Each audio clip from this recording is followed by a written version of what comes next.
Ahoy, fellow loppers. And welcome aboard The Joy of Trek, a storybook podcast exploring the swamp of infinite depths and Tunisian nebulae of Star Trek, all of it. I'm Kaki. I'm Kay. And making Kaki and Kay say what I want is your chief engineer, Greg. Together we're on a mission through the magic of science of Star Trek to find the crew members in every event horizon and the excellence in every episode. Even the cowering captains. Because every episode must be someone's favorite, and it might as well be us.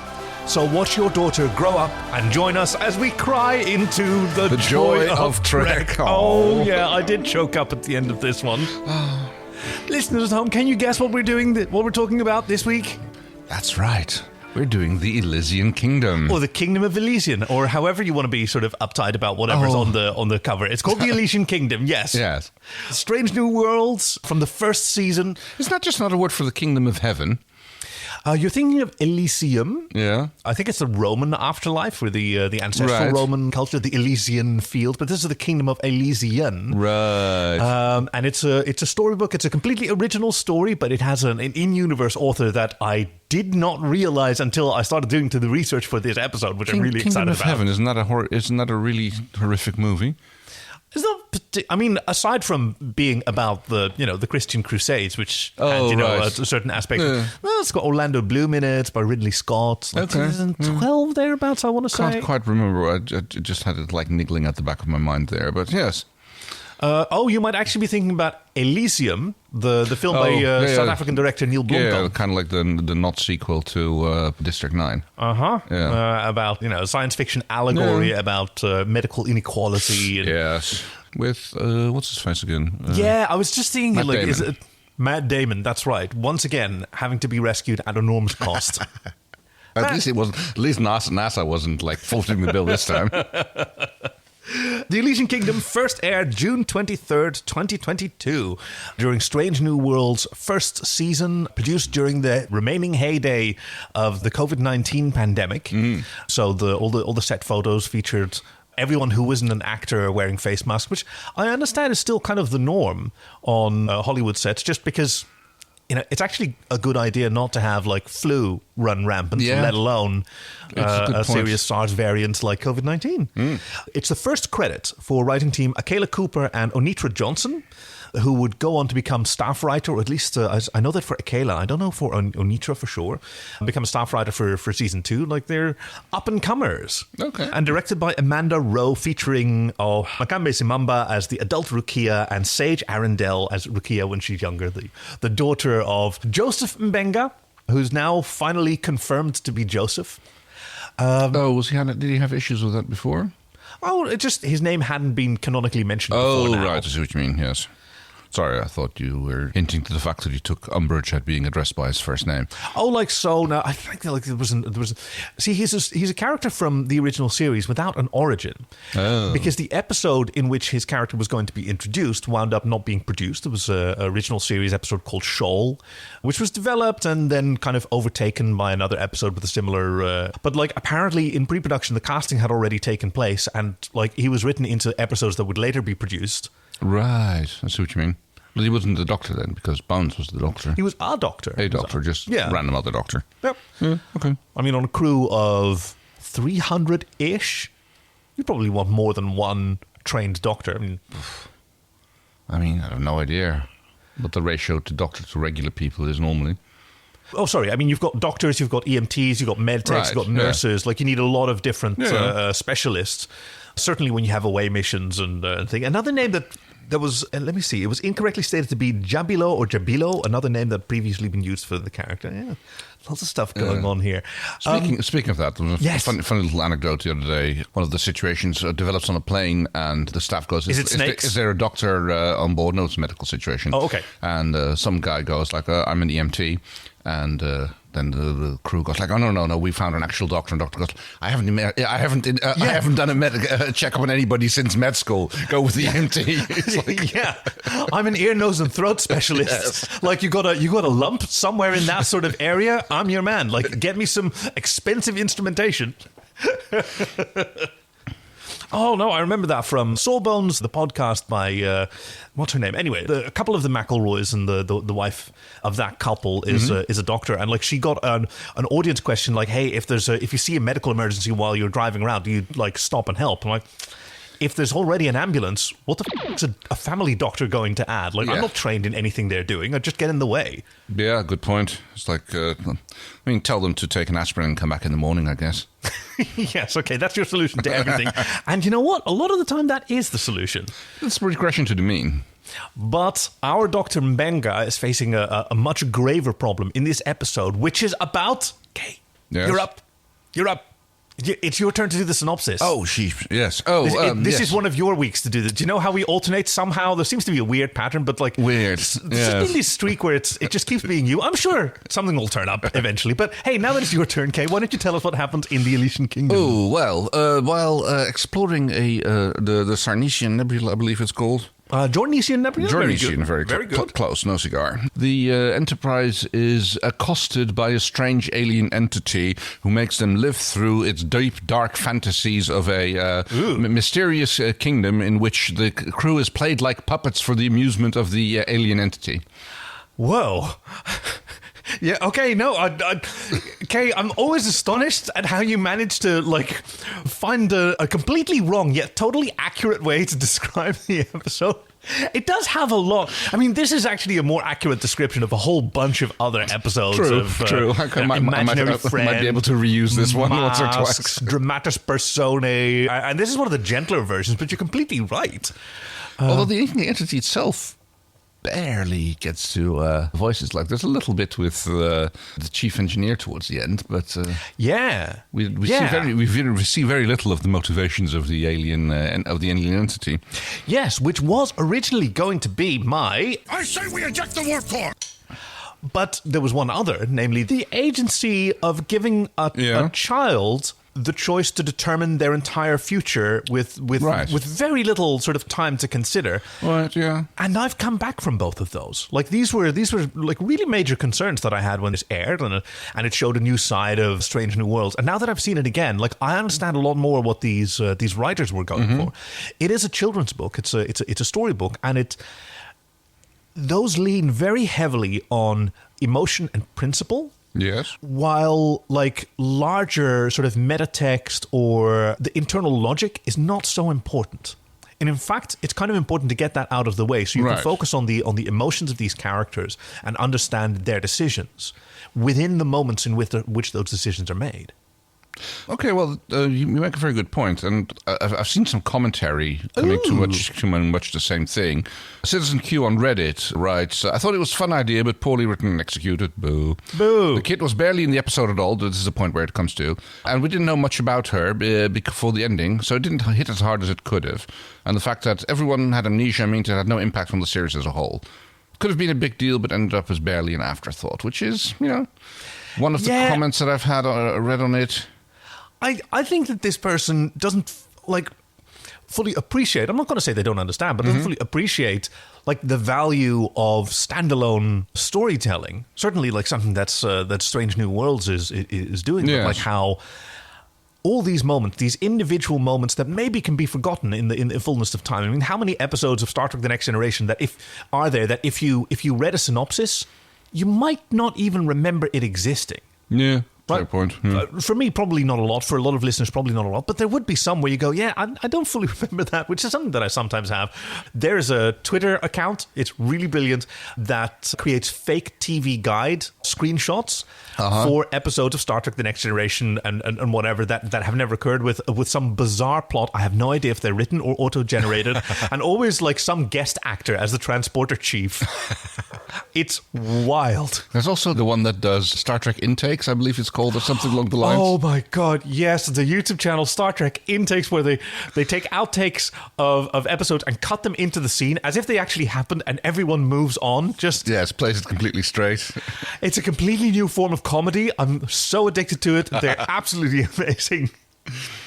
Oh, yes. We got this episode not recommended to us. Oh? in a fit Then how of did it show up? diabolical power, our chief engineer just decided that we were going to do another Strange New World because we haven't been getting a recommendation for it. We're being strong-handled by an alien entity here in the shape of our... Maybe he's being possessed by the nebula. I think he maybe is a nebula. He did say in the script that he's making us say whatever he wants. I know. He's just mad with power. He's this Boltzmann brain. Ooh. He does have that power over us occasionally, it seems. But I think it's totally deserved because our chief engineer works very, very hard and in some form through the sort of timey-wimey time vortex that we find in, it's still sort of his birthday, isn't it? Ooh, I think it ended about an hour what or two ago. What are space minutes anyway? Yes. Come on. But yes, happy birthday, Chief. Is een jarig, hoera, hoera, dat kun je wel zien, dat is hij. And the chief, the birthday boy, paging Dr. Boy, says that there wasn't a recommendation. It had just been a while since we did Strange New Worlds, and I felt like choosing this. It's a fun romp that lets the crew act completely different, but then has such a strong, heartbreaking, emotional core that I can't help but love it. Oh, that's really interesting, Chief. Can you speak on that some more?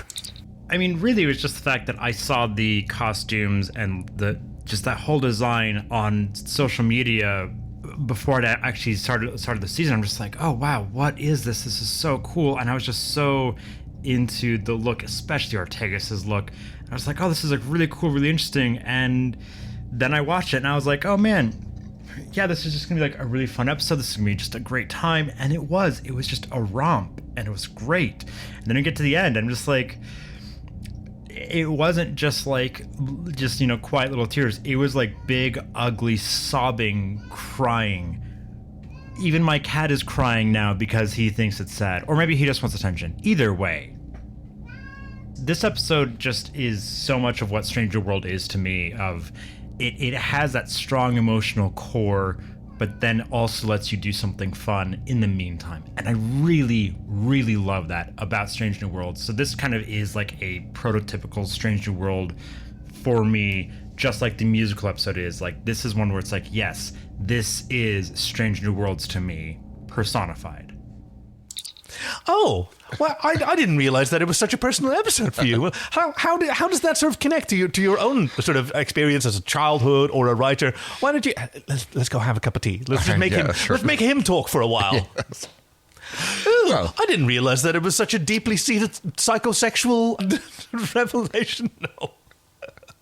Well, now, shall we warp into the episode? I think we should. Okay, now once again, I've got an opening clip. So we've got the warp effect and we've got an opening clip to lead us in the episode. And then in half an hour, for those of you who haven't listened to the previous one, in half an hour we're going to get negged by Riker and Deanna, and we're just not going to explain it. Chief Medical Officer's personal log. Stardate 2341.6. Oh, he's such a lovely voice. The Enterprise is conducting a routine survey of the Genesian Nebula. There isn't a great deal for sickbay to do, so I've been continuing my own research. No. The patient's condition has not improved. Months have become days and have become hours. Every minute has become invaluable. She has so little time left. Daddy, finish the story. Oh. I like it when you read the ending. Yeah. So he starts in chapter 2. Yeah, I noticed that. It doesn't make a whole lot of sense. He starts in chapter 2, and she immediately interrupts him because she hates this. But such is the way of children, right? You have all these contrary desires because there's something that she really enjoys. Although I sometimes not to immediately eject a warp core, but every time he beams her into the transporter buffer to keep her in stasis. Yes. When does she sleep? Yeah, and is she just so for her perspective, they finish reading the story, and then next time she's in the chair, the story starts over again. This must be a really weird conversation for her. And she says, "Goodbye, Daddy. Hello, Daddy." And it's just like seconds pass. I guess, yeah. It's like you sort of imagine what it's like for Pokemon if they live in complete existential like neutrality while they're inside the Pokeballs. I think they just have Poke orgies in there. Well, that would be nice, because otherwise it's just an unending, like briefly interrupted, but just sequence of combat that Training, never ends. fighting, yes. Uh-huh. It is quite horrific if you think about it like that, yes. I love the sickbay set on Strange New Worlds. I love all the sets. They've got these gorgeous, unnecessarily gorgeous lights in the ceiling, these sort of bronze panels hanging down. Okay, so why is he sciencing the rather old-fashioned way, you know? How do you mean? Grinding up pills and powders and mixing them into, instead of doing computer analysis of sequences of molecules interfacing with gene patterns and... No, cool. we're just sciencing here. We're just mixing up some powder and we're putting it in an Erlenmeyer flask and yes, and just throwing it together to the point of literally nearly poisoning himself with, what was it called again? What's the stuff chemical called? QN something. Yeah. Yes, that he's working on one of the many treatments that he's tried for his daughter who has cygnocemia, and he has to dodge this toxic cloud of gas that the computer helpfully encapsulates. Yes. Well, we don't know if it's toxic, but he suspects later it might be hallucinogenic. Oh yeah. Well, I mean, maybe this is just a really good way to still practice science. You've got hypo sprays. Even today we have sort of transdermal injection system, but it's not very effective. Like a needle into a vein is the best way to get chemicals into the blood. Yeah. It still is, right? And probably even in the 23rd century where this takes place. And maybe these are obscure chemicals that can't be synthesized, that he recently got hold of, and you want to powder it. It comes in granules for storage. You want to powder it, mortar and pestle. Or you can just run it into the computer and have it synthesize it and But if they're unknown compounds, you don't know what's going to happen until you actually model it. True. Right? In In a flask. Well, they don't use flasks like that anymore for that kind of thing, you know? Really? Yes. Have you ever seen those equipment, those auto-pipette machines? We do it in little flasks and then centrifuges and... But it's not as cool, okay? He's like a... I'm just saying it's a certain, archaism that we're seeing here. I haven't pressed the shields button very often, but I'm going to jump in here because I think that this episode is something that's to be appreciated by children as well. Children can watch Strange New Worlds of various and when ages. have children ever seen science done like that, except when done incorrectly? But it's like storybook science, right? It's like an apothecary. What's a physiker? What's a good name for someone who does this kind of, like an alchemist? Any of those will do. Yeah, right. So he's, which is later what Lady Audrey wound up doing. Right, yes. So, if he didn't have a mortar and pestle and an Erlenmeyer and a Jane Grey and a manipulator... Who knows as he's doing science, yes. So, he gets interrupted by the first officer. Doctor, the shuttle crew landed several hours ago. Is there a reason they haven't been cleared for active duty yet? And he goes, I must have lost myself. I get a little trip moment here. It's like when he wakes up on board, hey, Doc, you said it was going to be 20 minutes. Feels like an hour. Oh, God, have all these people just been in their underpants the whole time? Well, I'm sure they really appreciate Commander Chin Riley. First, why don't you get some rest? You can see to the landing party when you're feeling better. I'm fine. Take it as an order then, Doctor. Well, that's just her being a good people's manager, I suppose. Oh, totally. He's got I'll get straight on. And she goes you probably need to, they can wait. I don't need them on They can spend another 7 hours in decontamination while you taking... I know. If they come back and you cleared them immediately, they could have finished the rest of their shift. Now their shift is over anyway, so we might as well, And they're used to the smell. Well, yes. Olfactory blindness, I believe it's called. Yeah, she's being a very good manager and ensuring, because he needs rest. He's burning the candle at both ends. No, he's just burning it twice as fast as one end. Because she knows about the situation with his daughter. Oh, yeah. The secret that he kept, to which she's sympathetic. She does ask with some concern. And he heads off for a nap, which he never winds up getting. No, because the survey of the nebula has been completed, and now it is time to warp out of here. You gonna say the thing? Are you going to say the thing? Says Ortegas. But then nothing happens. I'm hitting it, Captain, but we're not moving. Spock points out, Perhaps you did indeed jinx it. because Captain Pike did talk about how, isn't it nice? Nobody's shooting at us, no diplomatic incidents, just science. Which he reverts brilliantly back. So, didn't know you were a superstitious person, and which kind of leaves Spock with a slightly offended look on his face. There's so many excellent GIFs in this episode. Our subscribers to our Patreon, whom we absolutely love, you're going to love all the GIFs in this episode. I have so many that I've marked as favorites because they're just so much fun. All these glances and facial expressions that you don't normally expect. We had a quick consultation from Chief Engineer Hammer. Ah, yes. Despite our lack of motion, the warp core seems to be functioning within normal parameters. Perhaps the nebula has merely affected our ability to achieve a static warp bubble. Enar is a species. Enar. I thought he was a whatchamacallit? Andorian. Andorian, yes. They live on the same planet. Oh, okay. The Enar are pale, they're sightless, but they're also telepaths, unlike Andorians that we know. As you mentioned, the little facial expressions and everything, that reminded me of another review that I read about this episode. Ooh. It was Lacey Bauer writing for Den of Geek. The most entertaining part of the hour is the gusto with which the Strange New World cast fully embraces the weird new fairy tale figurines that they're all playing. Oh, yeah. Pike is now King Ridley's most obsequious. That's the word. I don't even need to see the word. I know, because that's how I describe him too. Whose horrible hair honestly feels like a personal attack. Yes, it does. A shift that allows Anson Mant to indulge his most in ridiculous eye rolls and display surprisingly sharp comedic timing. So yeah, they all do actually, for that matter. Oh yes, and this is where Ortegas stands up for her station for no reason other than to be able to fall over and hit her head. Press the buttons harder. Yeah. Kissing this nebula goodbye. Take 2. It's like, is there a warp core? No. Yeah, it's fine. Well, how about we go to Impulse? Yes, let's try Impulse. Hammer concurs with the science officer, yes, with some nice professionalism, and Ortegas hits it and then hits her own head, and then the captain, for some reason, like someone's got a sprained forehead. Yes, I know. Emergency. I'm going to call the director of hospital operations, and not like on-call EMTs. Don't you have like a support staff? You'd think so, yes. Yeah, but the doctor staggers out of his quarters into the elevator where he makes use of the biological inertial dampers. What? The biological inertial dampers. Oh, the handles, yes. The handrails. Yeah, this is also a holdover from the original series where you had to physically hold the handle and then say where you're going to go, and otherwise the lift doesn't go. The turbo lift, I should say. Oops. And he walks out into this amazing redress of the bridge set with all of this drapery and candles are lit and everyone's... It's a throne room.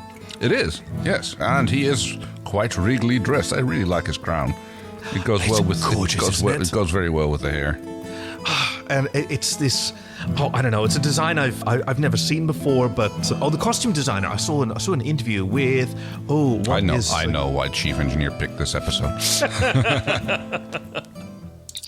I mean, can you blame me though? This is incredible.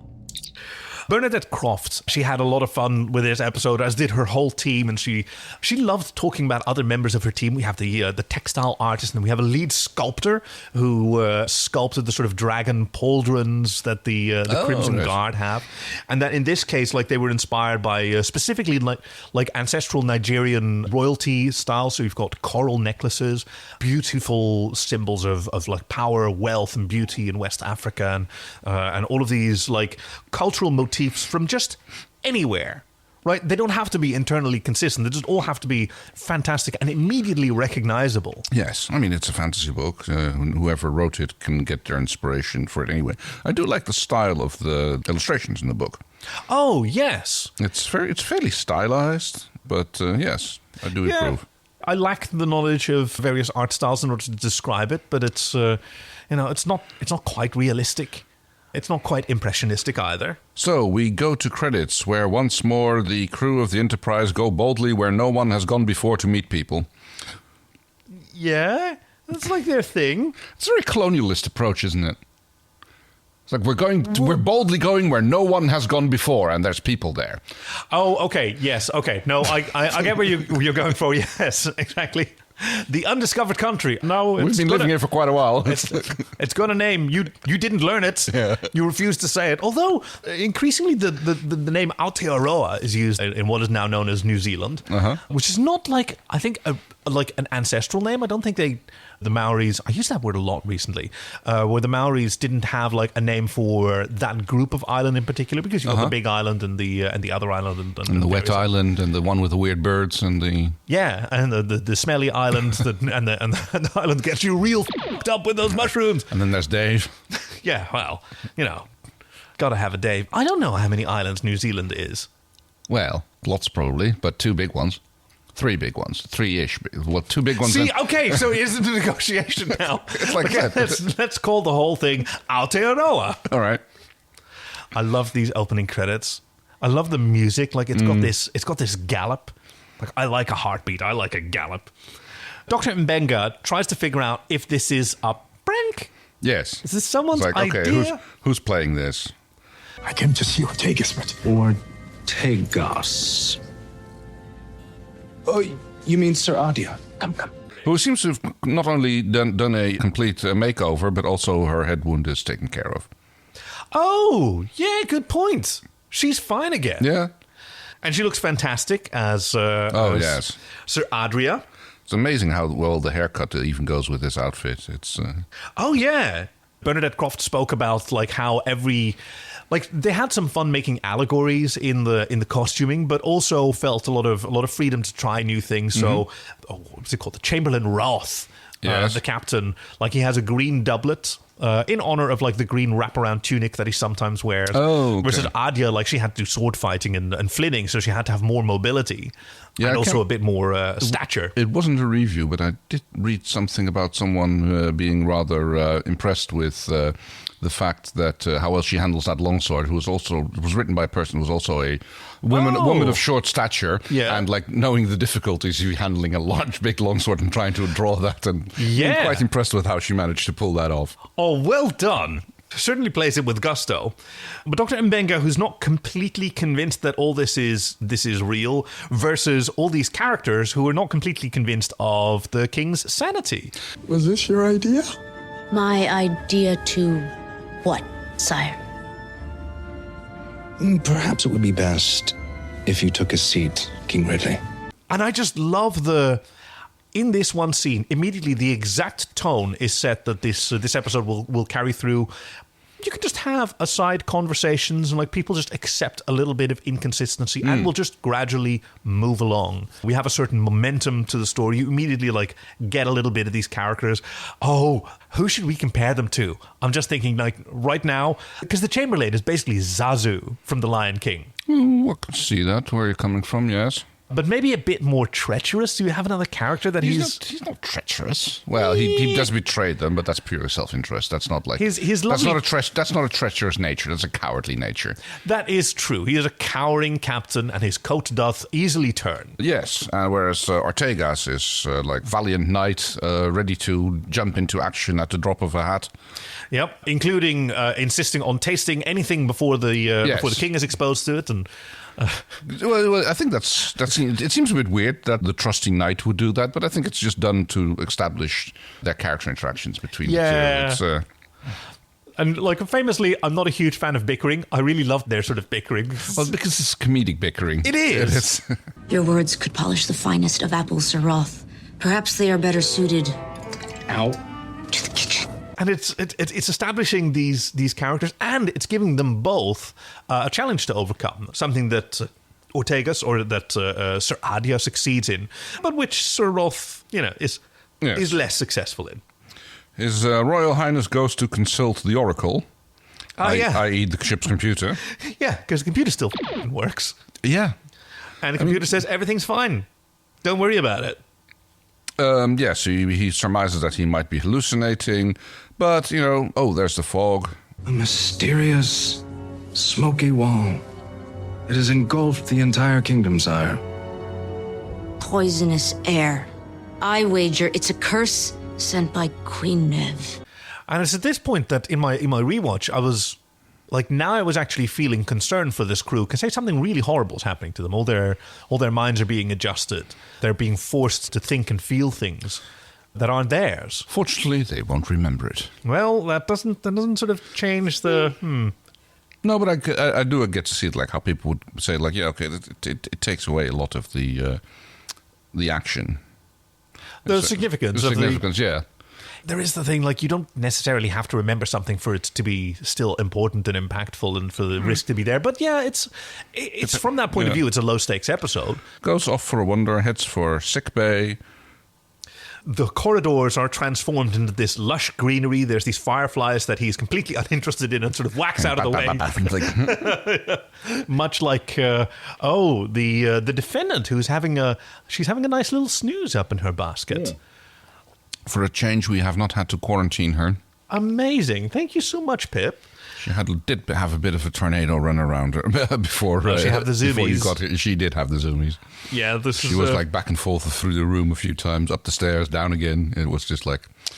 In reference to your beloved podcat, the luminous Pip, she's all sort of pretzeled up in her little hammock. Maybe we should take a little picture of this and add it to the show notes. Oh, that's a good idea. For those who are not seeing that, like, she's lying in her little cat tree hammock, and there's like 2.5 paws sticking out of it. Yeah, I can't tell which bit of her is where. I think that the really white, long, sticky out one is a hind paw, probably the right one. That makes sense. Is that an ear I spy? Oh, mysteries abound. I can't see it from my angle. Yeah, okay. Well, a creature of uncommon grace. Yes, it's very uncommon that she shows any. As also is the Lady Audrey, and she's a herb specialist. I was going to say, I couldn't get much of a grip on her. She kind of like threads the needle between mad witch woman, herb lady, and owner of the forest, because this is apparently her forest. Yeah. As we later learn. It is wonderful to see you, King Ridley. What brings you to my sanctuary? I guess she's like a druid. Yeah. And, the difference between witch and a medicine woman is entirely cultural. Oh, and yes. Entirely depends on the sort of norms of whoever's in power. Because, like knowing that, willow bark tea is great for a headache. Right? Even today, aspirin. Where do you think that shit comes from? Yeah. Or malaria. What? Oh, so that's birch, isn't it? No. Is it? What's it? Quinine. Quinine comes from, I can't remember what tree, but yes. Chief. Yep. Okay, so you're spot on that quinine was used to treat malaria, and it's from the cinchona tree, which is native to Peru. They knew that like the bark from the cinchona tree had been used, was used for malaria treatment as far as like 1632, but it wasn't until about 1820 that they realized, okay, no, this is the exact like compound within that bark of the cinchona tree. So it's just neat. Yeah. Cute. Thank you. Oh, and what gets you super high? Just asking for a friend. No? Oh. Mushrooms. Poppy. Maybe we'll watch Discovery next. You get some dried poppies and then just, the decorative ones. Make sure you don't get the painted ones. You can just buy them at the gardening centre. They used to be made for dry bouquets and stuff, and you can just grind them up and make tea. I'm concerned that the FDA is going to block our podcast. Can you? Yeah, no. I too have read the Anarchist's Cookbook. It's actually from back a in book the called day. Opium for the Masses, but the actual opium for the masses. Well, it's the name of the book. It's someone advocating for basically opiates and opium and how it's like it's perfectly attuned to the human body and everything. It's one of those, it has a very 70s feel about like this. Yes, this plant was made by God to be perfect, and it's that kind of feeling to it. Like we were somehow designed with this lock in our brain. Exactly. This chemical is the key to unlock the other 90% of our brain that we haven't been using. Not quite in that regard, but yes, okay, that kind of gist. Nurse Chapel is transformed into a medicine woman who practices Reiki, it seems. Yes, after I mean, she doesn't want to get shown up. The doctor grabs his tricorder and she goes, "Oh, a healing stone," and he waves it over himself, and then she goes like, "I can do that without a medical device." She's like, and she astutely diagnoses it. So much pain. It weighs down your spirit. You should have come to me sooner. But they're interrupted. Yes, because the knight has not heeded her king's orders as to stay behind, and she has come after him. Yes, because she was ordered to by Princess Thalia. Yes, flounces in. My dear, brave King Ridley. I'm so grateful to have finally found you. She's amazing. It's La'an, and she's this flowery sort of Disney princess with a ginormous gown. A little bit ditzy. And a little dog that she wears as an accessory. Yes, a little arm Ewok. Did you? Yes. Okay. So you know that this is Runa Ewok, who is Christina Chong's actual dog. Okay, no, very good. 'Cause before I knew that was her actual pupper, I was quite surprised that this stunt dog tolerated her using its front paws to make little clapping sounds while it's dressed up in a ball gown of its own, and at one point trying to lick her makeup off. Yep. Bernadette Croft mentioned that Runa's fittings were a delight. She was not a diva at all. She was a consummate professional and very responsive to treats. But yes, Queen Neva has invaded her kingdom, and she has fled it and is now coming to the king for aid. I mean, I scarcely escaped with my life, not to mention my poor little Runa. Isn't a break. That's just terrible. If you really think about what's happening, apparently you have these three kingdoms, or these three realms, one by King Ridley, one by Queen Neve, and one by Princess Thalia. And kind of the woods in between, and the swamp as of a neutral, and the bog of eternal stench. And the swamp of sorrows. But apparently one of these realms has invaded another and imprisoned all of her subjects. Yes. So that only Prince Thalia escaped. It's a very lean operation. I guess, yes. I mean, these are pretty small kingdoms as far as I can tell. There can't be more than 300 or 400 people in total in all of them to put together. Yeah, of which you only see a fraction. Right. But that's totally okay. He waves his healing stone over her as well. And I like how Lady Audrey goes in. What are her dopamine levels? Also elevated. Yeah, I could have told you that too. I don't need the stone for that, yes. This is basically him still trying to figure out what is going on, but he's already starting to play along with the story a bit more. He's starting to realize that, okay, for some reason I am in the storybook. I'm the only person here who knows that something is amiss. Everybody else is just playing their role. And he has a really interesting relationship with the viewer because he knows more about the story than any of these characters and we as the viewer. So every now and again he will reveal something that he understands, which we didn't know before, which can sometimes be described as, that's an odd choice for a writer to do. The audience should have some understanding, and you shouldn't pull the rug out from under them too much. But they don't do that. No, exactly.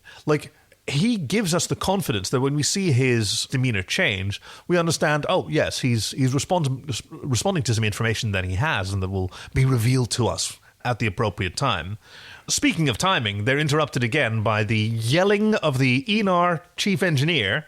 Lieutenant Mitchell, take your hands off me. I'm your superior officer.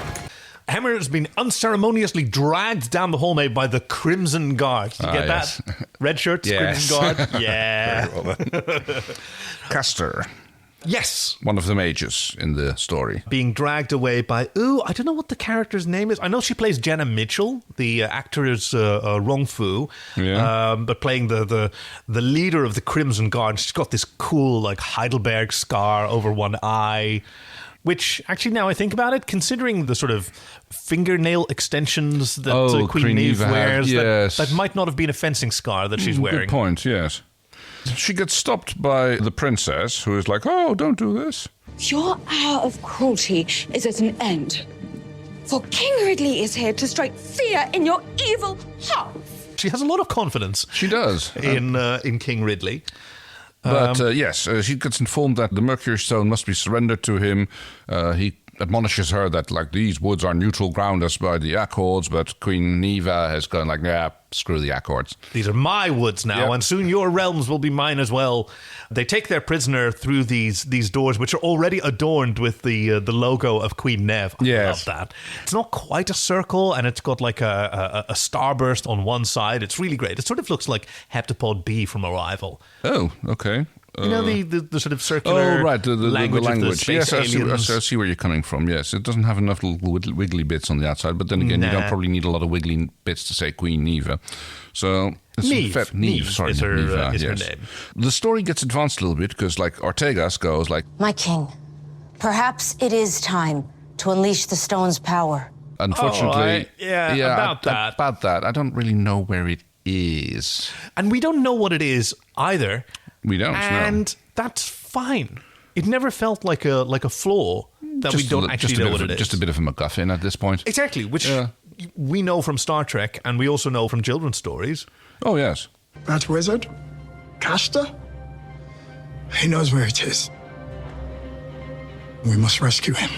So we need to rescue Castor, and they've got this beautiful parchment map of the Enterprise itself, Yes. But divided into those 3 realms. Kept in the deepest dungeon, which is engineering. Is it engineering? Well, that's where he puts the... that's where he puts the... room where they wind up. No, that's the dungeon. Oh, okay. Yeah. So, I mean, they have more than one transporter room. That is true. Well, I mean, you've got the set. Mm. So they're in the briefing room. Little secret, Kaki. The set isn't on the actual Enterprise. They are on the actual Enterprise. Oh, yeah. Oh, wait, that is how it works. Yeah. Look, Captain, I know it's just a television show. I know it's all just made up. You know, I'm not weird. I actually know that. But what about it? It's like no. But then he says it's all real. Oh my God, I knew it. Yes. Sorry, sorry. I was thinking of the scene at the beginning of the movie, not at the Galaxy Quest. We've already done that on So Farscape, yes. But we might do it again. Still the best Star Trek movie. It really is. Hey, does that mean I can be involved in this time? Because I'd like to be involved this time if that's the case. So, yes, there's a little bit of plotting and scheming on how to get to there. The wizard that they need. And King Ridley decides that, Princess Talia, you might serve us best if you protect Runa here. Yes. And you think that's a great idea. Yes. And if you fall in battle, I will sing a song...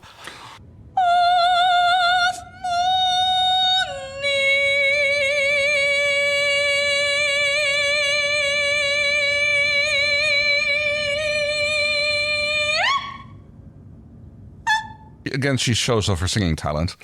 Yeah. But no, we are just going to go. It's just the king, the knight, and the Chamberlain who decides, also bravely offers to stay behind. And on man! Okay, yes sir. Cue the next bridge member, because now we get Pollux. Yes. Played by Spock. Oh, He's still at it. Oh, yeah, we are still at it, aren't we? I have to admit it has a sort of strange fascination. Okay, cool. People talk about nothing. Thanks, Riker. Yeah, okay, well... I'm just going to say, like, he shows up there as dressed up as the wizard, and I'm like, he looks like the love child between of Adam Driver and Brendan Fraser. Oh, whoa, yeah, he totally does. He totally does. Okay, and we're going to take a quick break as our mandatory quick break, and we'll be right back with you with, yes, the love child of Adam Driver and Brendan Fraser. See you in a moment. Ring, ring, ring, ring. Ring, ring, ring, ring. Mark, pick up the phone. Ring, ring. Hello. Kaki? Oh, hi, Mark Nixon of the Shadows at the Door podcast. What an amazing coincidence. But you just called me. Wait, did you just say ring, ring? Weird, right? Yeah.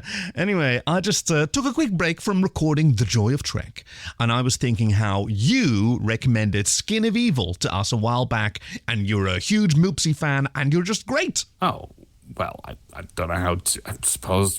Thank you. Yeah, I'm fine. Thanks for asking, Mark. Anyway, listen, I was thinking that these breaks we do are a great opportunity to maybe get some advertising going, but weirdly, there's no advertisers lining up. Isn't that weird? Well, these things take time, and... So since I've got you, do you maybe have something to plug? As it happens, yes, I do. Oh, cool. Is it about Earworm, a ghostly audio drama musical infused with hip-hop and jazz that's just going gangbusters on Kickstarter? Kaki, do you even know how adverts are supposed to work? Here's the trailer. Have you ever had a song stuck in your head? Jeffrey Troughton certainly has. A haunting melody bleeds through his walls at all hours, interrupting his unearthly studies. Something is breaking through. As Jeffrey's weary yet curious mind is hoisted into the darkness, will he surface from the shadows? Or will his own lyrical screams drag others with him? Shadows at the Door proudly presents Earworm, an audio drama musical now funding on Kickstarter throughout July. Starring audio drama legend David Alt and hip-hop superstar Professor Elemental. Search Earworm on Kickstarter and allow this pleasing terror to take your breath away. Wow, that sure was a cool trailer, Mark Nixon. So as a huge fan of Shadows at the Door, your audio drama podcast of pleasing terrors, I'm really excited for Earworm, and I hope it gets tons of support on Kickstarter. Yeah, of course, me too. Do you want me to say something about... Nah, sorry, Mark, I've got to get back to the podcast. Hugs and kisses, bye! Okay. Yeah, bye! Bye. King Ridley. I'm surprised to find you here, though I cannot say if I think it foolish or brave. He looks like a hot version of Tommy Wiseau from The Room. Oh, yes. Oh, hi, Mark. I did not hit her. I did not. He is trying to figure out what's going on and like, oh, what are you doing here? And, well, I can help you get to the Queen. It's an almost sort of perfunctory form of like plot advancement where we don't really buy into Pollux's character and we don't really have to. No. Because Castor is your brother? Yes? I had no idea. How did you know? I read it in a book. Yeah. Yes, a little bit of meta-knowledge of the Doctor. Seemingly swaying the wizard Pollux to their aide, who offers to take them on a secret route through or around the swamp of infinite deaths. Yes. Which the Chamberlain points out. Oh, that is not a good swamp. Yeah. Through the tube of Jeffries. Yes. They have to climb up. Oh, this is one of the things I really love about the Enterprise in Strange New Worlds. It's got these diagonal Jeffries tube. Well, it makes sense. It makes them easier to climb and less dangerous to fall down through. Exactly. Why have them completely vertical? You don't need that. I mean, depends on where in structure you are. I mean, but if it's closer to the saucer's edge, then yeah, you've got chance at least. I mean, okay, now I'm theorizing that there is a Jeffries tube of every angle. Because sometimes you've got the flat Jeffries tubes and you've got the fully vertical Jeffries tubes, and because of the curvature of the dish, you should be able, in theory, to find a floor at any angle in a Jeffries tube on board the Enterprise somewhere. I wonder if any of them are so poorly designed that the rungs for the ladder are on the ceiling, right? So that it's more like a climbing wall. Oh, I mean, I'm sure that anybody who's into bouldering exactly. would be into that sort of thing. But yes, cue Queen Neve. Welcome to my kingdom.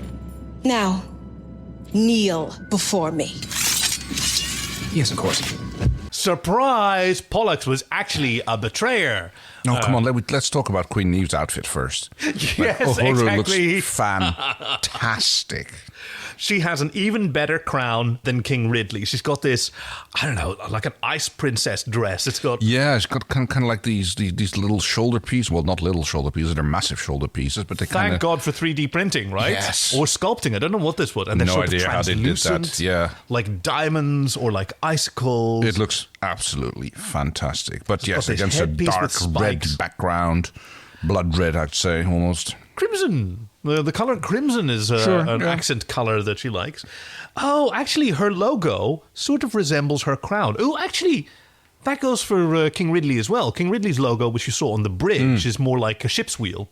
With like 8 spokes. Yeah. Much in the way that his crown has all these spokes sticking up and a centerpiece in the middle. Yeah. But yeah, she looks absolutely amazing. She's got these claw things on the end of her fingers, which apparently, like Celia Rose Gooding... Almost poked an eye out. She's a really enthusiastic sitter when they go for costume fittings. Yes. The crew always look forward to surprising her with whatever costume they get for her, because she's an absolute delight. And God, she plays with such gusto. Yes, I would say she doesn't ham it up. She plays it straight, but perfect. Actually, you're right. Like, she really exudes a lot of power that you wouldn't necessarily expect from a junior officer. Like, I think she's still a cadet, Uhura, at this point. She's an ensign yet. But she's making her threats. She's uncowed by the power that King Ridley claims to wield. And all she wants at this point is just the Mercury Stone and then the surrender of all of your realms. I'll have it now. Could be anywhere, really. I love that. And she's like... Let my torturers drag its location out of you then. They love their work. They're very thorough. To the dungeon. which is the transporter room with some extra bars. It's very spacious. Yeah, I mean, I guess this is the security field around the transporter room. I guess. It's also kind of rubbery because you can see him like move the bars rather easily at that point. But here's the Chamberlain. The walls! The walls are starting to close in on me! The wizard Castor is here. Yeah, so finally Dr. Mbenga can have a conversation with the only other member of the crew who isn't affected by this brain weirdness. Yeah. Yeah, and Hera mentions, I did feel some other consciousness pushing up against my own. But I shut it off because I didn't like it. Yeah. Kind of felt like my brain getting pushed out through my nose. Very visceral. and then Ortega pops up. I did that to a man once. Yeah, how do you do that? Like, how? Well, First you got to make a hole in someone's back of someone's skull in order to get a plunger in so you can like... Yeah. That's how. I mean, or maybe two syringes in his ears and then go slap it to get it on both sides at the same time and then the overpressure squirts the brains out. Sometimes I worry about like the ease with which you summon these diseased images. It's an engineering problem. Yeah, but have you maybe been to the mushroom island of Aotearoa? No, well, mysterious empire. Not in a long time. So mushrooms really don't do my concern. You're not a fan. They kind of upset my stomach. No. Oh, your poor little Mr. Tumnus. Yes, it's like it doesn't do me right. Mushrooms. So yes. Oh, too bad. Yes, because psilocybin is quite entertaining. So people say. Allegedly. Hey, lawyers! Not today, lawyers! He said allegedly. That means we're safe, right? That's how I think it works. so, yes. They work out plans like, okay, what's going on here? There's a consciousness here. How are we going to deal with this? Yes, well, we need to get to engineering because I can take back control of the ship from there. If we can get away from this nebula... Then the problem might solve itself, yes. Maybe I can get us out of here with the help of some powerful magic called science. Because what he has... And yet he pulls out a magic wand. Kind of, basically, yeah. It's an acetylene torch. Well, let's call it a laser welder. There you go. Don't look, it'll blind you. What about you? I am a wizard. But it's like, he just lasers, or it's actually a miniature lightsaber almost. He does ask, hey, what would a human wizard say? Yes. Abracadabra. I like it. And the Chamberlain sighs a deep breath of relief as they're freed from their prison. And despite Ortega's problems with magic, she goes like, oh, good job, wizard. Yeah. You wizard is out there. We've got a team forming, which I always like to see. It's in the sort of hero's journey in that particular like archetype of storytelling, or Vladimir's prop, morphology of the folktale. You have the journey through the dark forest, which always involves getting new friends that, first of all, teach the hero character things about themselves they didn't know and give them access to skills and knowledge that they don't themselves have. But that also forms like this network of bonds that the hero is a part of. And yeah, it's my favorite bit at any of these epic tales as this group becomes friends and more than the sum of their parts. Queen Neva is displeased because the prisoners have escaped. Yeah, she's about to give her Crimson Captain another Heidelberg scar over her other eye. Oh, yes. I was about to. You were about to? You were about to lose your head. But she's feeling merciful. No, gosh, thank God she's in a good mood. Instead, Pollux gets sent out to retrieve the prisoners. Yeah. Which leads to a confrontation in the dark forest. Yes. We have these two groups facing off in the corridor, King Ridley's party and Pollux's group of warriors. And it's the Crimson Guardian and the Knight Sir Adya who face off against one another in an epic duel and multiple of a lot of flinning. Flinning? Flinning, named after Errol Flynn. Oh, right, yes. So it's a style of cinematic sword fighting that really isn't about, actual sword fighting. It's mostly about twirling your swords around. Yes, and having dramatic flourishes that also keep your very expensive actors' faces safe. Where they're clearly striking a midpoint between them. Yes. So that the swords can cross there dramatically. But it's its own art.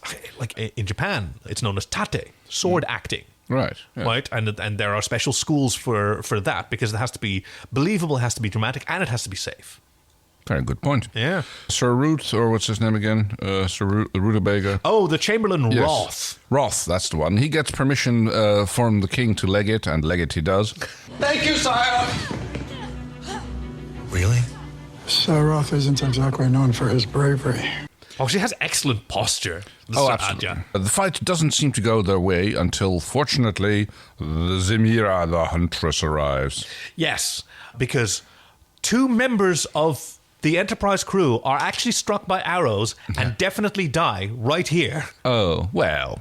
2 red shirts take arrows and go down. An arrow doesn't kill you immediately. No, but if you get left in a hallway with no medical attention, if you get struck by an arrow, humans enough can that last for hours after they get wounded. If you get wounded Just enough don't pull to be the arrow out. immediately unconscious. I mean, I'd lie down if I got struck by an arrow, if I were unconscious or not. Oh, but you're not a knight. You were in the No, I'm in a the red guise shirt. of a, you were in the guise of a knight. I'm a red shirt and I'm in the story, so I have to go down. And Officer Mitchell also takes... Oh, actually, her sword just gets knocked out by an arrow. And it's like Chick Legolas shows up. It's Una. She's got this scale mail, is it? Ish, yeah. She greets Sir Aja with a hug, and there's clearly some familiarity between them. And Which is too much, which leads to a little bit of confusion of the good doctor. Because, hey, what the hell? They're not supposed to meet.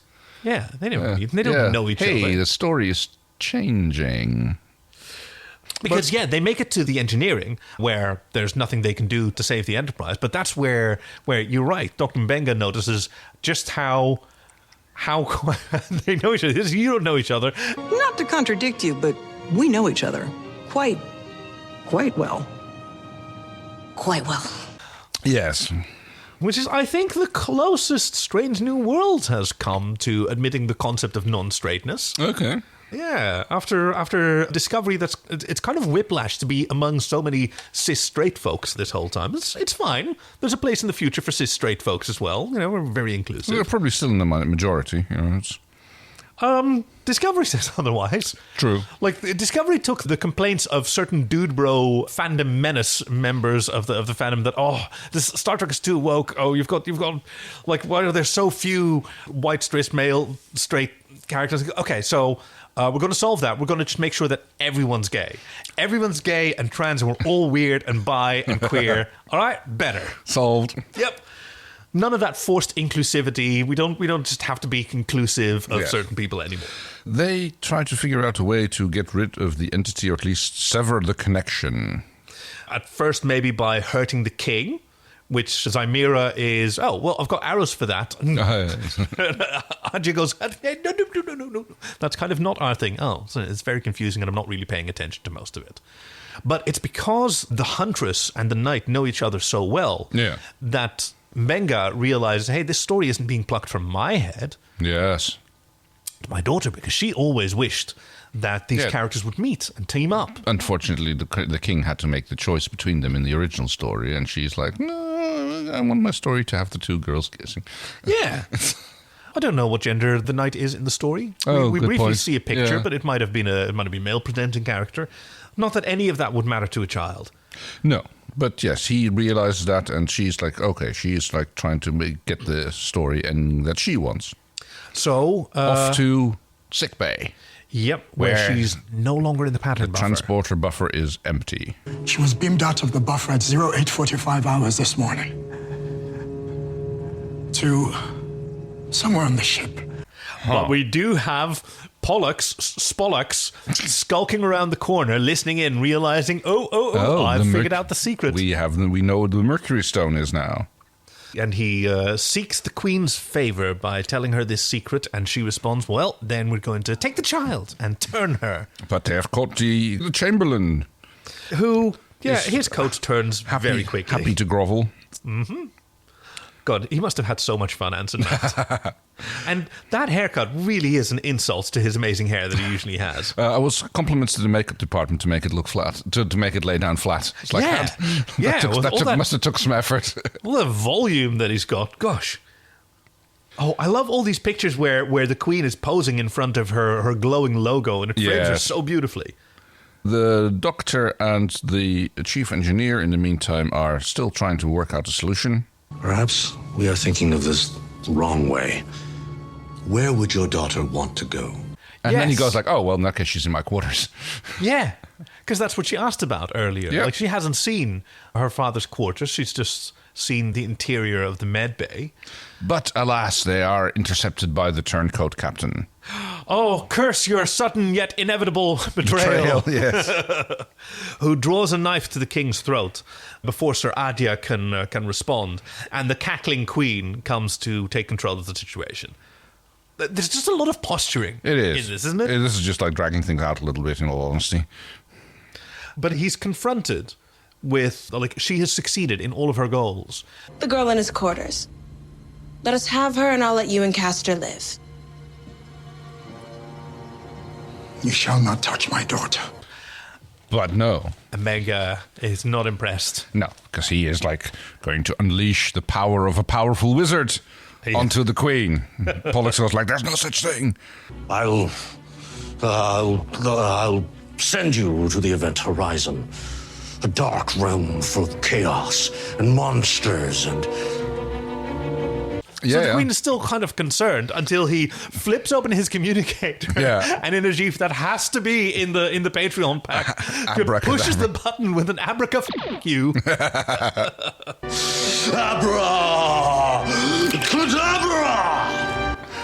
And zaps Queen Nev's party away. Yep, all down into the dungeon, presumably. Yeah, they're just in Cargo Bay 12. Don't worry. Or just on the transporter pad behind bars. We seem to trigger the transporter. They're in Cargo Bay 12. And now it's time for Mbenga to go. Could be Cargo Bay 2 on deck 1 or Cargo Bay 1 on deck 2, you know.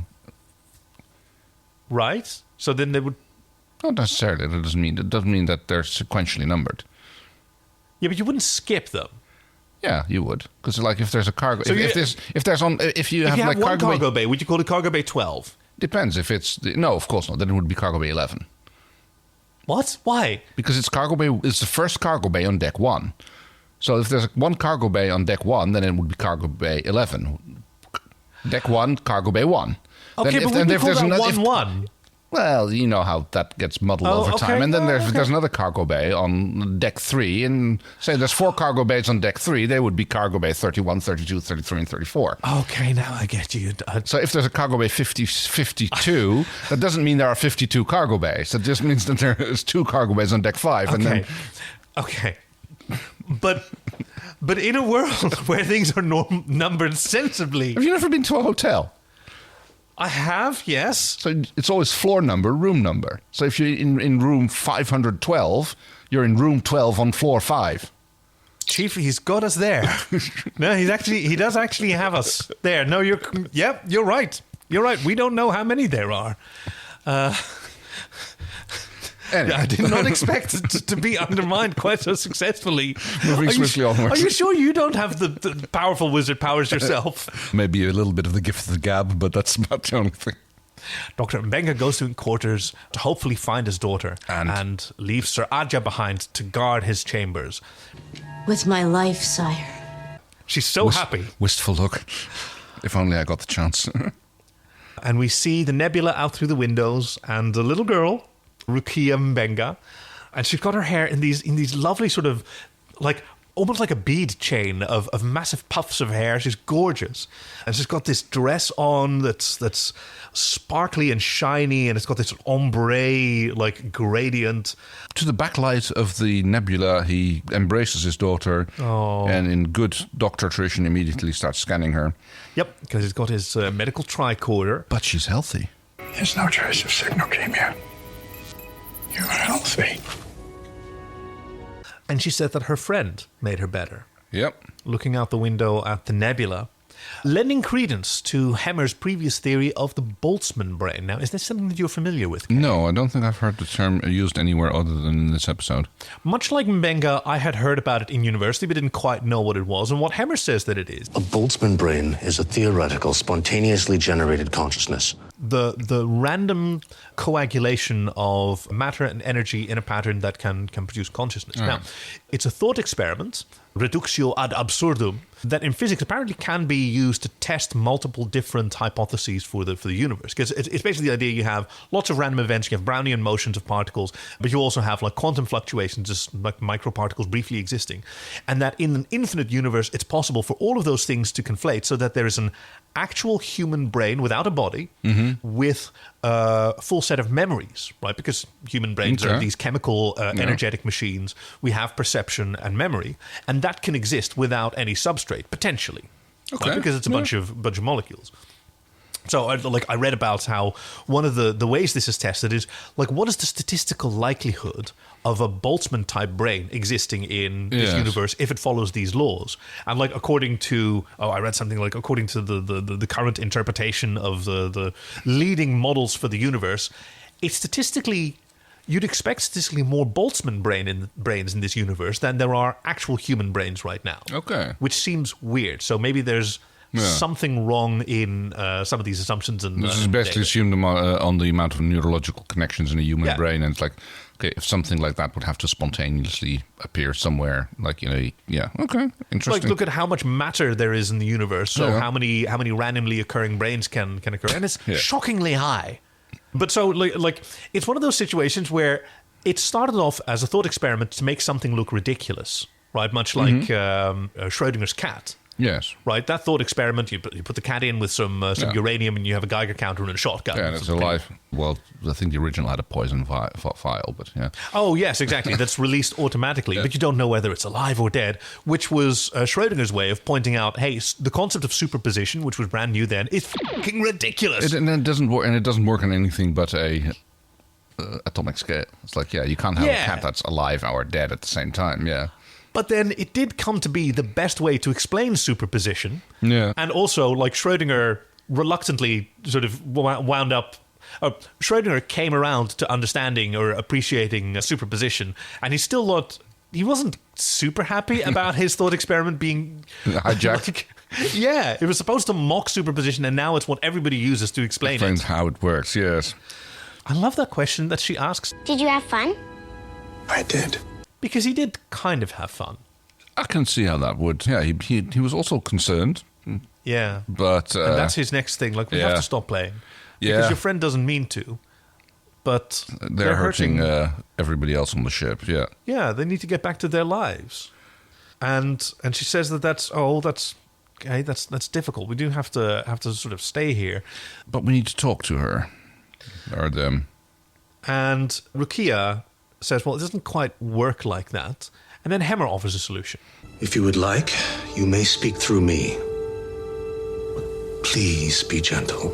And much like Whoopi Goldberg in Ghost with Patrick Swayze and Demi Moore, becomes the conduit for this Boltzmann being in the nebula so that Dr. Mbenga can talk to it. And he learns that much like King Ridley, he has to make a terrible choice. Because if they stay here, well, that's not something a spaceship can do. You can't just stay in this nebula forever. But if they leave... My being near her cures her. If I release this ship and the child goes with you, she will grow sick again. So she can remove it but not cure it. Or at least she can suppress it but not cure it, I guess. Yeah. Yeah. Like, we don't know. I mean, xenophilia is a made-up disease. Which is kind of weird for a creature that can, like, turn someone into energy, into a being of energy, but, you know, who knows? Who knows what these, what the limitations are of power and imagination, for that matter. And he begs for a third option, which the being has. You can go and the child can stay. Because it's only her body that's sick. Yeah. The creature's mind exists free of a body, and so can Rukia. In the corridor, and then the power went out. And, okay, we have been going on too long. Just shut up. No, we're at the end. It's okay. We're getting there, yeah. This is just the hour mark in, so we can't be too far And off. I left it running while we were taking our little break. Right. And also, I'm just really choking up right now because it's such a good scene. And yeah, so while previously... I had a lot of problems with this scene where a father asks his daughter to make a permanent life choice. Yes. Do you want to stay here, away from me forever, and never die? Which, in certain stories, that would be a definition of hell. You know, yes. I have no bone, I have no mouth, yet I must scream. Yeah. And it's an awful lot of agency to give to. I mean, she reads like a. You know, she's not even 10. No. The metaphor that he uses is. It's almost possessive. King Ridley and the Mercury Stone, which protected him and made him happy, and he'd have to give it up to save it, and he wouldn't be happy anymore. He's laying a lot on the kid, but yeah. But I've come around because they've told this story a lot of times. They've discussed this story. It's iconic to them, and by explaining it in this way, he's explaining how his feelings work. He obviously doesn't want to lose his daughter, but has the choice between losing her to death or losing her to this other form of life that she can have, if she wants it. Yeah.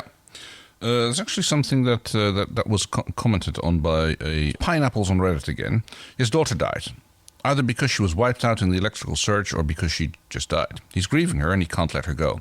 Whoa, wait, hold on. This is an alternative interpretation. It's a way of looking at it. I mean, it'll because she's no longer in the pattern buffer. The thing is, she's gone one way or the other. Yeah. Right. Okay. She's like, she basically exists in the. Okay. Sorry. I just had to clarify that. The story is the process of his grief, his realization of her death, and his hope of a better life awaiting her, which is a common coping for grieving parents. But it's made special in that he wrote his own ending, like his daughter would have wanted. Whoa! And of course, that sees us as the metaphor for the way he's going through it. Whoa! This is amazing. Okay, pause the podcast, pause the recording. Let's watch this episode again. As a story of a father dealing with the grief over his child and creating this whole narrative, and like including that he included the plot line of the romance between that's possible. Adja and that is still coming from his mind. But then again, that's not how it's resolved. No, I know. It's resolved in the fact that she disappears, and he gets about 5 seconds to grieve her passing, and then she's back again as an adult. There's shades of The Visitor. Do you remember that Deep Space Nine episode with Tony Todd as an older Jake Sisko? Right, yes. Who got to see his father, who was like unstuck in time and tethered back and forth, and like he got to see his dad every few years, and like he devoted his life to that. But like the idea that as a parent you can actually see your child growing up even if you can't be a part of it. Yeah. And Rukia explains like moments for you have been years for me and Deborah. Having such great adventures. Such stories. Yeah. Yeah. We have no idea what life is like for her, except that she's happy and satisfied. And she asked that of him. It's like, promise me you'll be happy. I promise. Don't dwell on this too much. Which is an impossible thing to ask, but the fact that he promises. Yes. And I think, there's something that I think is really brilliant that Akela Cooper and Onitra Johnson are doing here. I think the fact that she made this transition to adulthood means that she can ask this question of him and that he actually has to do it. Right. Because he's not saying it to, placate a child who doesn't know any better and just wants to hear the reassuring answer. He has to think about it. Like, if he didn't think it was possible for him ever to be happy without his daughter, he wouldn't be able to say it. But I think the fact that seeing her as a grown-up also gives him the ability to do so. He'll still have to go through the entire process of grief, but at least he knows that she's not just gone. Yeah. There's a little bit more, he gets a vision of what she can and will become, or has become at that point. Yeah. Except for him, it's still like, in the future.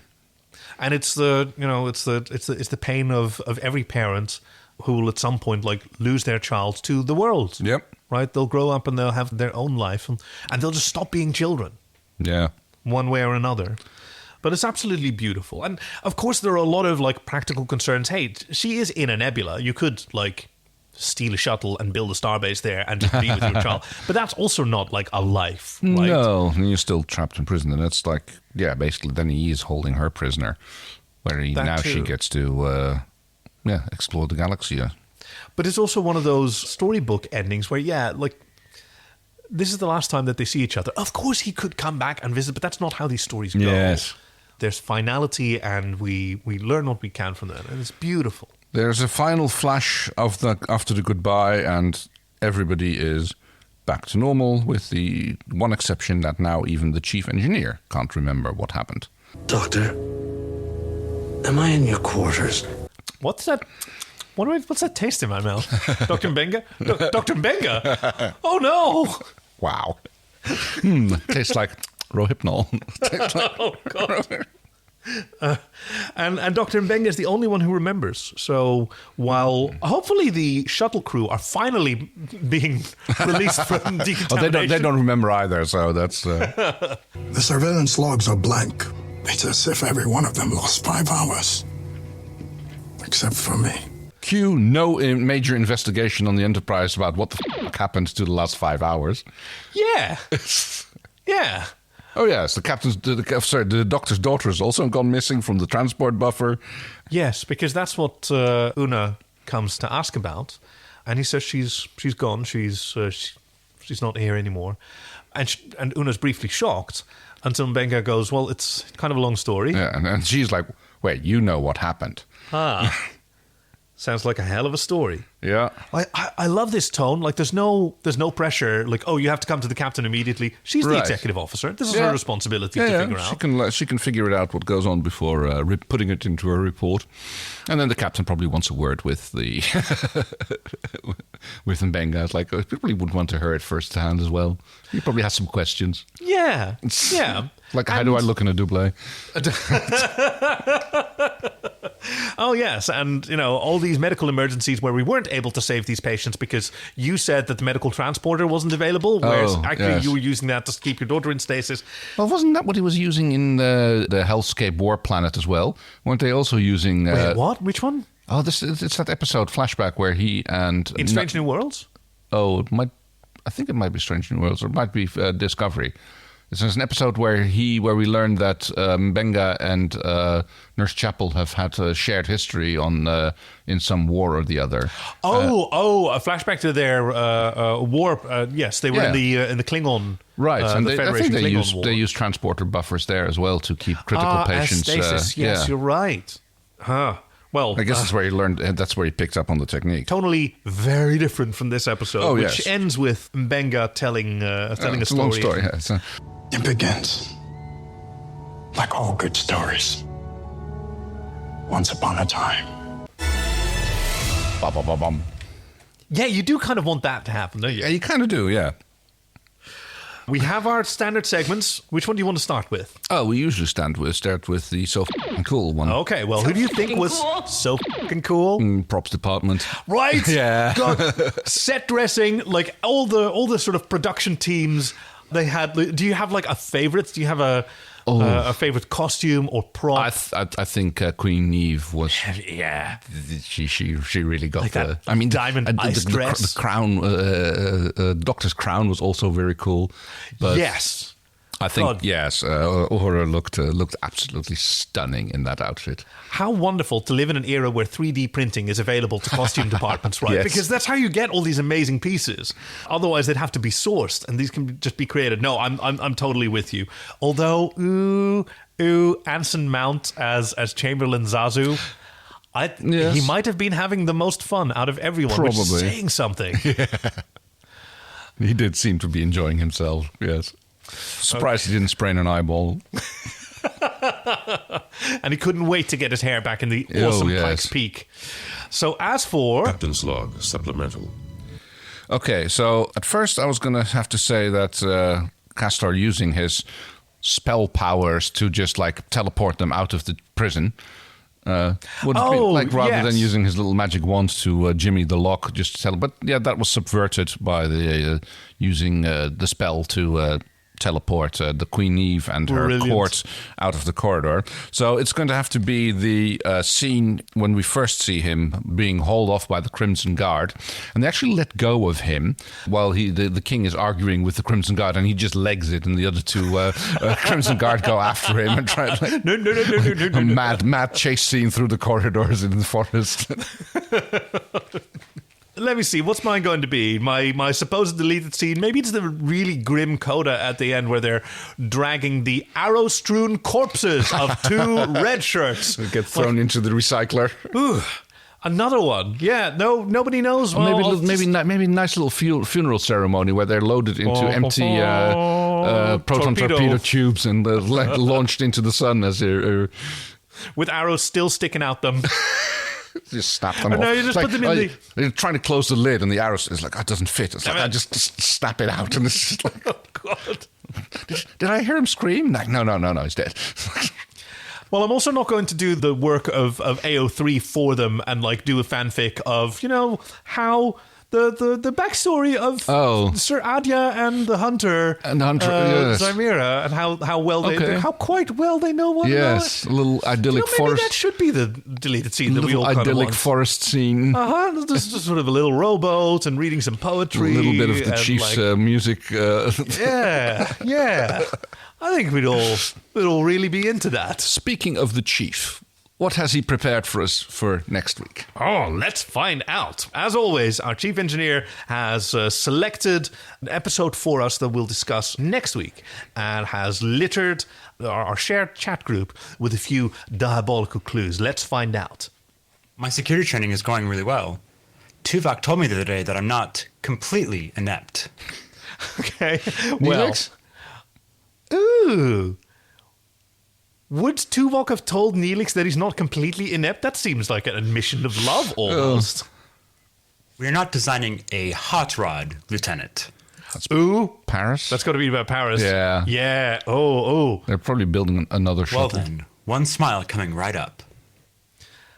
Is that the Doctor? Sounds like it could be, yeah. I haven't heard anything that sounds like... It's okay. So I think they're... Is there any episodes where they're like building a new shuttle or something? Yes, the Delta Flyer. Right. That sounds like... Oh, yeah, because the second one did sound a little bit like 7. Mr. Paris, that is perhaps the most illogical statement you've ever made. It's not narrowing it down. No. Warning. Disengaging safety protocols presents extreme risk of injury. Oh. That sounds like a holiday. I can't place it, but it can also be like the first flight of this new craft. Oh, right, yes. That they're putting together. Is it the one where they build the Delta Flyer? I don't know what that's called. I don't know. It's like... Maybe this is one of those situations where it's a synopsis that we just don't remember because it's like Boltzmann out of our brains. Let's find out what next week's episode is. The episode is Voyager 503 Extreme Risk. Oh, I've heard of this. Okay. Yeah, so it's 2 episodes after Night, which we did previously. Oh, yeah? Right? I think it is where they built the Delta Flyer, or maybe it isn't. I literally have no idea. Well, we will find out next week. The hell is this? I'm leaving Starfleet. Energize! We hope you've enjoyed this week's episode with your friends Kay and Kaki, production and editing by Chief Engineer Greg, and music by Fox Amore. Join us next time for Voyager 503 Extreme Risk. Visit joyoftrek.com/links to send us recommendations, support us on Patreon, or to find us on Twitter. We'd love to hear from you. Thank you for listening to The Joy of Trek, and we'll see you out there.